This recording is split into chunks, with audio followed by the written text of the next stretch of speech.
It's a Hume Footy League report, and after a break last week and a bit of gardening and a bit of washing and spraying and just about anything else he could fit into the agenda, it's Phil Bouffler with us. G'day, Phil. How are you? Well, thank you, Wayne. Looking forward to a pleasant day today. Hopefully get a bit of spraying done. Talking about 18 degrees and sunny. So, I'm about to lose my power in about half an hour, so I'm just waiting to hang a load of washing out. Yeah, good to hear. Well, I'll tell you what, the washing was blowing in the wind beautifully for the Osborne boys. They won 30 goals 12 to beat Calcan 1-2.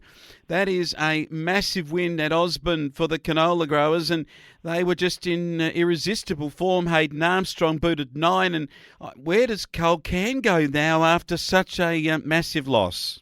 Yeah, it's sort of wrapped away at a bit of insult to injury. They've lost their coach for the year as well, so he did his knee, and he won't be playing again. He seemed to think he wouldn't be playing too much next year either, so that's a problem. So, it wasn't a great day for the Calcan people, but Osborne, very good side. Yeah, very good, and everyone's talking about the same as we were last year, but the finals time, they've still got to put it on the board when it matters. CDHBU got it on the board in the showdown over the Billabong Crows, 17-10, 112 to the Crow Boys, 7-7, 49. Probably the disappointing factor this is it's a 10-goal beating by the Power over the Crows, the local fight on that particular level, but it's probably the Crows that they have to show something, and this was the game we were hoping that we'd see it from them, but it didn't come. Look, there wasn't a lot in it up till half-time, Wayne. And, it was a big game for the Crows, this sort of season on the line type thing. They sort of underperformed a little bit, really. And, didn't score in the third quarter and only kicked the goals on the last quarter. So, CDHBU, well played to them, played very well. So, that's a great win for the Power. It is a good win. And when you look at the better players, even on the Crows side, George Sandrill, a very good player. Logan Kerr, another very good player. So they get some of their recruits start getting into their best players too. Nicholson and Jackson Hope and Jacob Haberman and Willett too. But on the other side, Heasley and Caldwell and Hanrahan led the way for a very well organised Power side who look okay. Jindaraa don't look any good at the moment. They got nailed by Lockhart, 13-14, 92 to 6-9, 45. I'll tell you what, those Lockhart boys might have got onto those Jindaraa Pies, I think, because they played a magnificent game. Good game. This I saw the last half of this game, so I just thought, wasn't got in it at half time. Lockhart sort of had the rub of the green a little bit, but they kicked away in the third quarter. Played very well. Luke Argus is a very good player. A few of the local fellows. Everyone played well. They really played well. Jindaraa was missing Trent Castle, but that's not an excuse. Everyone's got a player out. Lockhart are going to cause some trouble for a few clubs. I think Lockhart and the BB Saints will go a long way to forming the final six. They'll be beating some good sides, these two clubs. So it's a very interesting win this, and they didn't just win. It was never in doubt. Yeah. But, they were pretty shattered by it all. I thought they'd win that. Oh, absolutely. I'll tell you what, it was never in doubt when Holbrook took on the Murray Magpies, 36-22 to 1-2. What about Andrew McKinlay? Had a day out, booted 13. It's not every day you get 13 off the boot, Phil. 13's unlucky for some, Wayne, but not for him. So, no, that was a good win. It really is. So, this Holbrook are just motoring it along at home. Played very well. Might have a few injury problems, Holbrook, but we'll just see how that goes later in the season. Yeah, and look, the disappointing performance, Henty struggling to get a really competitive side on the park. They went down by 10 goals to Howlong, 19-15 to 9 goals, 15. What a performance, Matthew Wilson, 6 goals for the Spiders on their home deck. They were way too good. Too strong. Good side, Howlong. Played well. They just outclassed them. Jared Lane, very good recruit, played well. As you said, Matthew Wilson played well. So, they'd be disappointed, Henty. So, I'm actually heading off to Henty this week, actually, so I haven't seen them yet, so I'll have a bit of a look at Henty on the Saturday coming up. Yeah, well, what about this performance? Brock Barham, I wrote them off way too early, didn't I, Phil? Because since that time, I think they've won everything that they've played. They got home comfortably over their arch rival Ramabundry Waller in 11-8, 74 to 6-15, 51, and that is a good win by the Saints. Well, they might be replaying your riding off of them in the dressing rooms before the game, I think, since you put the motto on them and said they're gone. They played very well. So this is a very good win. So the Giants will be disappointed. They should have won that game probably. So, Brock Barham have been slow starters historically. So, they're coming home. And as I said before, Brock Burham Senior, Saints and Lockhart, they'll have a fair say in who finishes where in the final of it all. Yeah.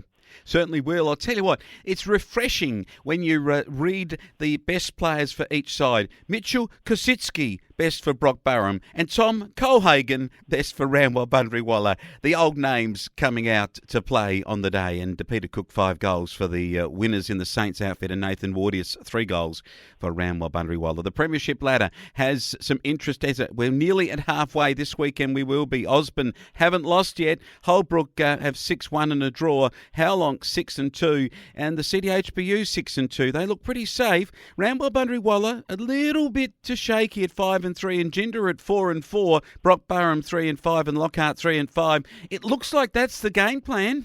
Well, I think in reality, Wayne, if we have a close look at this, I think 5 to 8 a chance to getting in those last 2 spots, and probably 9 to 12.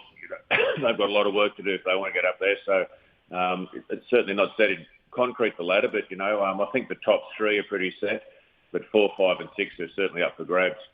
Up for grabs, that is for sure, and we're going to see match of the round stuff. If both of these sides play and one of these sides wins, one of them will potentially, unless it's a draw at Calcan.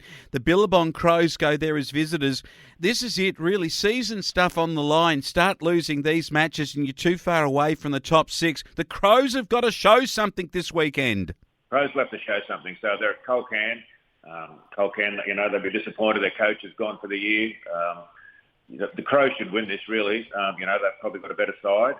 But travelling to Calcan is always a big task. They value their home games over there. So, but I just think the Crows, they need to win this game.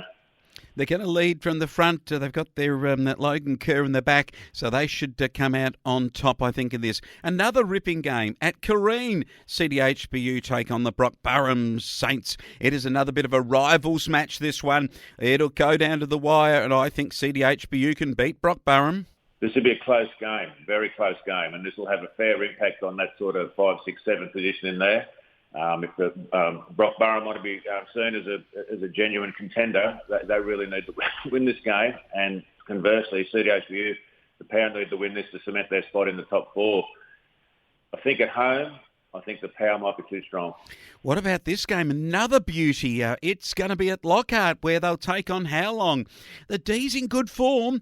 The Spider's biting hard right now. It's going to be a beauty underneath the big water tower at the Lockhart Recreation Reserve. I was saying to Lockhart, I was talking to someone the other day, and he said they had a big 2003 Premiership reunion a couple of weekends ago in Lockhart. And the coach got up and spoke, and he said he'd tweaked their game plan a little bit. They sort of kicked into gear against Holbrook, but it really kicked into gear against Ginder. So a couple of weeks ago, 3 or 4 weeks ago, you would have thought Howlong by how much in this game. But Howlong and Lockhart have always had some close games when they've played. This will be pretty close, but I think that Howlong should be a little bit too strong, I think. I think Lockhart will be far improved, but this will be a big test for Lockhart, but I just think Howlong might be a little bit experienced. Well, they might be, but it's a big test in Argosson. Tom Keogh will be playing good footy for those D's. And Henty play Osborne. In the good old days, the Pleasant Hills folk would have decided which side they were going to support. Now it's going to be Osborne taking on Henty at Henty. The Swampies have got to show something. But I think those canola growers are going to be a little bit too strong. I think the Osborne will be a little bit strong here. So as I said, I haven't been to Henty yet, so I'm planning on going to Henty on Saturday. And so I'll have a look at that game. I've seen Osborne a couple of times already, but I want to have a go to a Henty home game. It'll be, I think Osborne, they'll be too strong. They're playing very good football. Henty probably a little bit disappointing, but too strong, Osborne. And Murray Magpies out to Gindera, and a close rivalry there. Gindera people go to Urana Road Oval into Albury, and I think Gindera people will be happy. They'll be happier than they were against Lockhart, so I think they'll get up here. So every week the Magpies are certainly battling along and trying, but too much class at Gindera. And the Ramwell Bundary-Waller side at Walbundary, the beautiful new netball courts have been opened, and what a lovely venue it is, right in the centre of the Hume Footy League. Holbrook folk come down the hill, and they will take on the Ramwell Bundary-Waller in a match of the round type venture. It's going to be a beauty. I think Holbrook get home.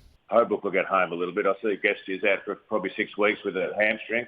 There'll be a bit of a loss, but I just think the Giants, they're up and down a little bit. So I'm just not sure where they stand at the moment. So they'd be disappointed with their last loss. But, here's a chance to show what they're made of.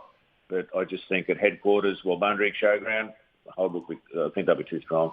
Yeah, it is a very much a home venue for Ran Wabunriwala, yet we're tipping against them because Holbrook are in second place on the ladder, Ran Wabunriwala in fifth place. It is a really interesting week of Hume football. It is round number 9. It is the halfway point. We'll get Phil Bouffler's comments next week after he's finished doing the washing. So we'll catch up with you then, Phil.